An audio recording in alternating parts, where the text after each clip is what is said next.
both have unfinished feelings, and somewhere deep inside, you already know it. The conversations that ended too soon, the silence that still holds weight, the glances that said everything the words never did. Right now, there are 4 signs that what exists between you two has never truly ended, and you are already living every one of them. What you are carrying is not obsession, it is not weakness, and it is certainly not something you should feel ashamed of. Psychology shows us that when 2 people build a genuine emotional bond, one that goes deeper than the surface, deeper than convenience, deeper than the casual, that bond does not simply vanish because circumstances change, or because time passes, or because someone decided it should be over. What you feel right now, that quiet and persistent pull toward this person, is your nervous system recognizing something it has not yet finished processing. Your heart is not stuck, it is not broken, and it is unresolved. And unresolved connections carry a weight that most people misread. They look at the feeling and call it unhealthy. They look at the longing and tell you to simply move on. But psychology tells a different story. When 2 people share something genuine and never fully close it, the emotional system keeps the door open, not out of failure, but out of truth. There is something between you that has not been completed, and what has not been completed does not simply disappear. It stays present in your thoughts. It surfaces in the quiet moments. It makes itself known in the middle of ordinary days. And right now, it is showing itself through 4 unmistakable signs. The first sign: the silence between you still feels like a conversation. There is a particular kind of silence that only exists between 2 people who have shared something genuinely real. It is not the silence of strangers. It is not the flat, empty quiet of 2 people who have moved on and no longer carry each other. It is heavier than that, more textured.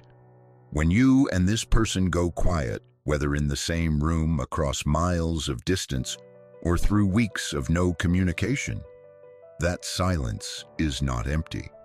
It is full. It holds questions neither of you has had the courage to say out loud yet. It holds feelings that are still very much alive beneath the surface.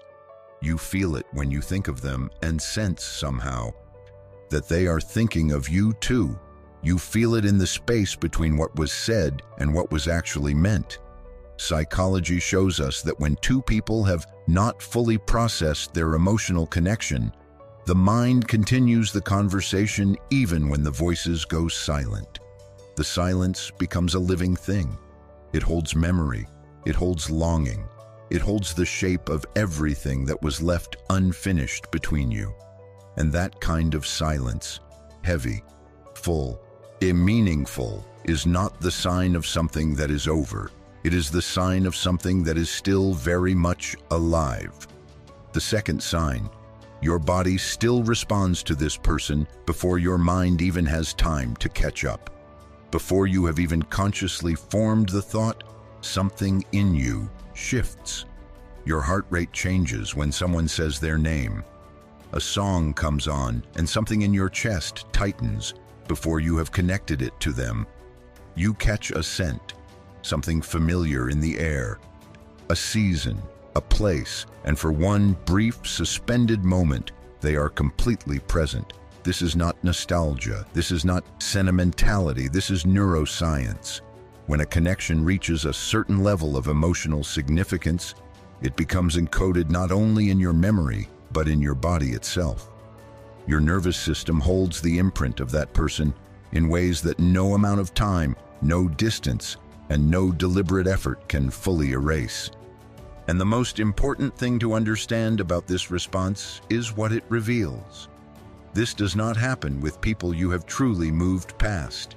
It does not happen with connections that have been fully processed and genuinely released.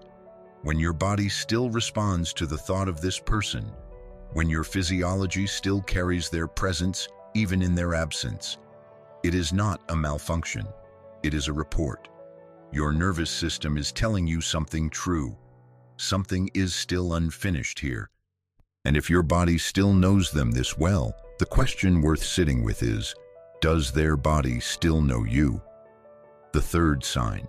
Neither of you fully disappears, but neither of you fully shows up either. You know this pattern. You live it. One of you reaches out in ways that are just noticeable enough to be felt, but careful enough to be denied. One of you watches the other's presence without making it too obvious, or perhaps making it just obvious enough. One of you sends something that carries more meaning than the surface message implies, and then one of you pulls back. Then the other one does the same. Forward and then away.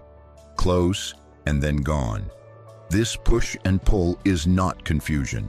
It is not mixed signals from someone who does not care. Psychology calls this approach avoidance behavior, the internal conflict that arises when a person genuinely wants deep connection but is also afraid of what that connection will demand from them. You move toward each other because the feeling is still real. You pull back because the vulnerability feels too big to risk. And in that dance, in those half moves, those careful reaches, those small but deliberate traces of presence, the truth is living right out in the open. Neither of you has fully gone. Neither of you has truly released the other. And the fact that you keep finding each other in these quiet, careful, half-spoken ways is not coincidence. It is your connection refusing to end on its own. The fourth sign. The thought of this person truly moving on still moves something inside you. You do not have to call it jealousy. You do not have to name it at all. But there is something, a small, unmistakable shift, when you imagine them choosing someone new, building a life, a future, a presence with another person. It is not always dramatic. It does not always arrive with pain. Sometimes it is simply a pause, a stillness, a moment where your heart does not feel neutral, and you recognize that it has not yet fully let go. Psychology shows us that when emotional detachment is truly complete, when a connection has genuinely been processed and released, the thought of that person finding happiness elsewhere creates neutral feelings, sometimes even genuine warmth for their joy. But when the bond is unfinished, when feelings between two people have never been fully expressed or resolved, that thought still moves you. It stirs something that was never completely still. And if you still feel that movement, that quiet, honest, unavoidable stir, then your heart has not accepted this as finished. It has not released its sense of possibility. And the real question is not just whether you feel this. The real question is whether somewhere, across that same silence and distance and time, they are feeling it too. Because when both of you feel it, the answer to that question is already known. These four signs are not accidents. They are not your mind playing tricks on you, or your emotions refusing to cooperate with logic. They are the honest, unmistakable language of a connection that has not reached its natural end. And here is the truth that most people are afraid to say out loud. Some connections do not end simply because two people step away from each other. Some bonds hold across time. Some feelings stay real across distance and silence, not because of fantasy, not because of wishful thinking, but because what was shared was genuinely, undeniably, deeply real. Here is what you need to hear right now, and it is something that does not get said nearly enough. You are not too much. The depth of feeling you carry is not a flaw. The way your heart refuses to simply move on, simply release, simply accept that something so real could just dissolve. That is not weakness. That is the mark of a person who loves with their whole self. And in this world, that kind of love is rare. It is valuable. Even when it is painful, it speaks to something profound about who you are. You deserve to be chosen, not half-chosen, not chosen only when loneliness becomes too loud for the other person to ignore, not chosen only when it is comfortable or convenient. You deserve to be chosen fully, completely out loud and in the light.